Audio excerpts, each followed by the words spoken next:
Hello అండి, welcome to Priya channel.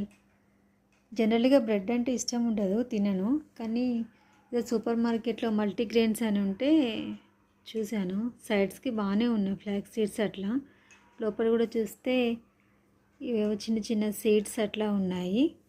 Bread ఎక్కువ తినేవాళ్ళు ఒకసారి ఇలాంటి బ్రెడ్ ట్రై చేయండి. మైదా అట్లా కాకుండా డ్రై ఫ్రూట్స్ అన్నీ ఉన్నాయి సైడ్స్కి అట్లా. ఇక్కడ కూడా చూడండి, గుమ్మడి గింజలు అనుకుంటా. బ్రెడ్ అయితే బాగుంది, ఒకసారి టేస్ట్ చేసి చెప్తాను. టేస్ట్ కూడా బాగుందండి. బ్రెడ్ కవర్ వచ్చేసి ఇలా ఉంది, మల్టీగ్రెయిన్ 5 అట్లా అని. ఓన్లీ మల్టీగ్రెయిన్ కాకుండా సీడ్స్ కూడా అట్లా ఉన్నాయి కదా, డ్రై ఫ్రూట్ సీడ్స్. ఓకే అండి, మీరు కూడా ఒకసారి ట్రై చేయండి. ఓకే అండి.